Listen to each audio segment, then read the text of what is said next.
അള്ളാഹുവിന്റെ റസൂലിന്റെ ഒരൊറ്റ വാക്കിൽ നിന്ന് ഉൾക്കൊള്ളാൻ പറ്റുമത്? എന്താണ് എന്റെ പ്രിയപ്പെട്ട സുഹൃത്തുക്കളെ ആ ഒരു വാക്ക്? എന്റെ മോമിനീങ്ങൾ ഉൾക്കൊണ്ടേ പറ്റൂ.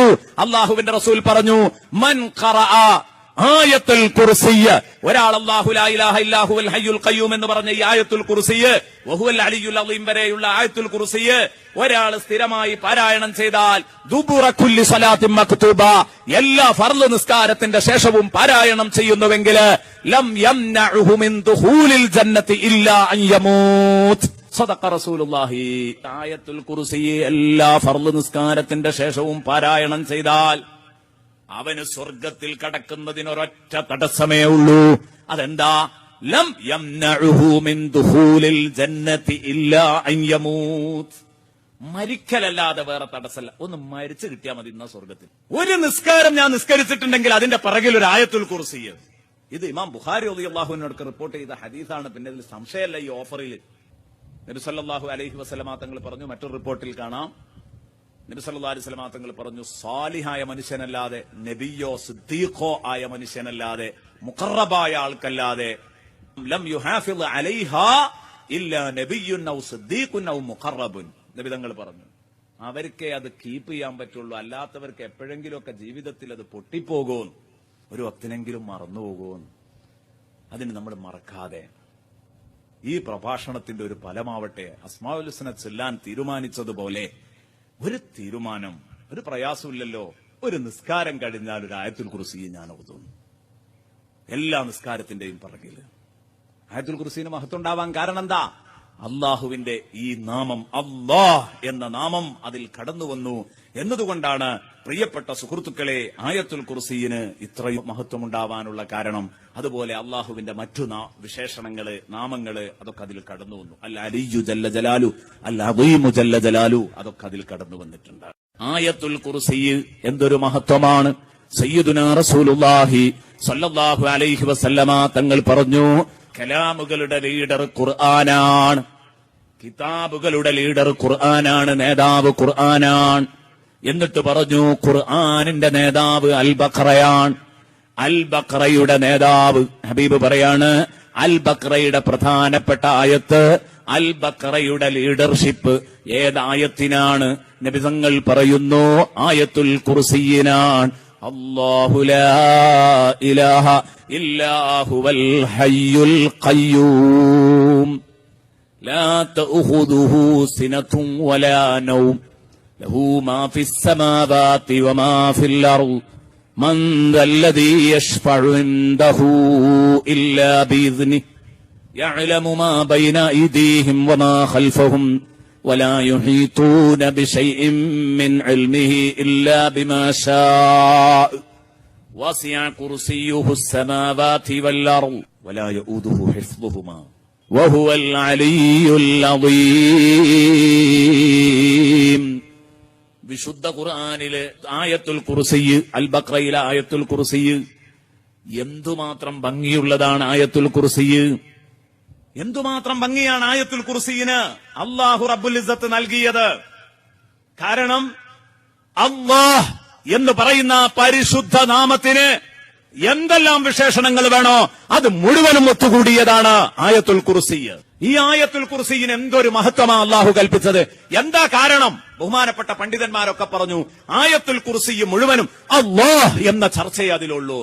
അല്ലാഹു ലാ ഇലാഹ ഇല്ലാഹു അൽ ഹയ്യുൽ ഖയ്യൂം. കണ്ട, അല്ലാഹ് ആരാണ്? അല്ലാഹ്, അല്ലാഹ് അതാണ് തലക്കെട്ട്.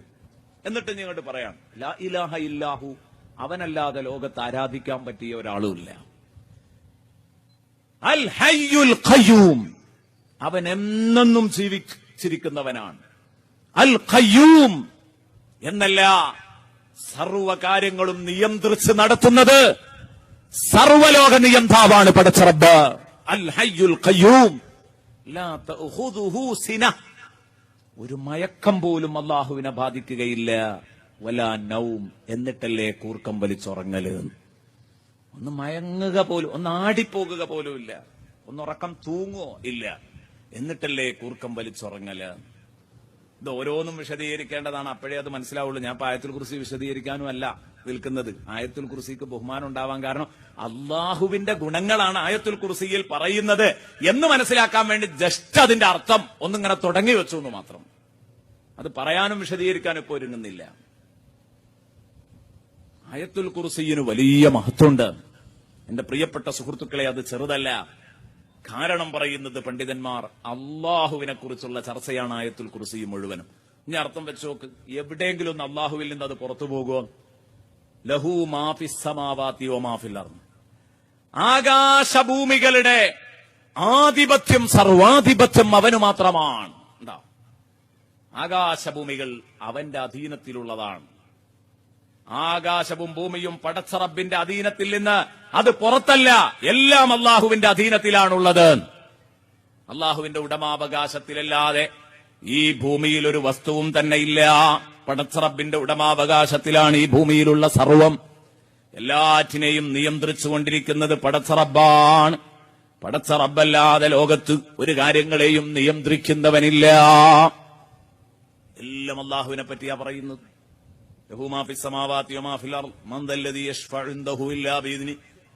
അള്ളാഹുവിന്റെ അനുമതിയില്ലാതെ അള്ളാഹുവിന്റെ അടുത്ത് റെക്കമെൻഡ് പറയാൻ അധികാരമുള്ളവരാരാണ്?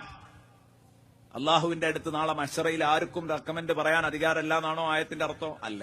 അള്ളാഹു സമ്മതം കൊടുക്കാതെ അധികാരം ആർക്കാണുള്ളത്? അള്ളാഹു സമ്മതം കൊടുത്താൽ അമ്പിയാക്കൾക്കോ ഔലിയാക്കൾക്കോ ഒക്കെ ഉണ്ടാകും. അത് പറഞ്ഞപ്പോ ഞാൻ നന്നായി വിശദീകരിച്ചിട്ടുണ്ട്. അത് ആ ആയത്തിന്റെ അർത്ഥം വെച്ചാൽ തന്നെ കിട്ടുമല്ലോ, അല്ലെങ്കിൽ ഇല്ലാ ബീദിനി എന്ന് പറയണ്ടല്ലോ. അള്ളാഹുവിന്റെ അനുമതിയില്ലാതെ അള്ളാഹുവിന്റെ മുമ്പില് അതാ മഹ്ശറയിലെ വിഭ്രാന്തികളിൽ നിന്ന് റെക്കമെൻഡ് പറയാൻ അധികാരമുള്ള ആരുണ്ട്? ഒരാളുമില്ല.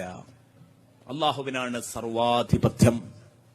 അള്ളാഹുവിനാണ് എല്ലാവിധ ബഹുമാനങ്ങളും എല്ലാവിധ പരമാധികാരങ്ങളും.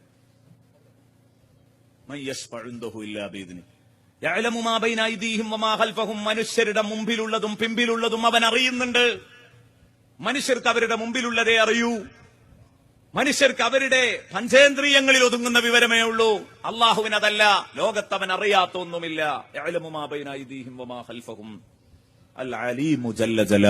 നമ്മളിവിടെ പറയാൻ പോകുന്നുണ്ട് അള്ളാഹുവിന്റെ ജ്ഞാനത്തെക്കുറിച്ച്. അന്ന് പറയാം പരന്നു കിടക്കുന്ന അറിവിനെ കുറിച്ച് ഖുർആനിലെ ആയത്തുകൾ ഓതിയിട്ട് തന്നെ. എന്നിട്ട് പറഞ്ഞു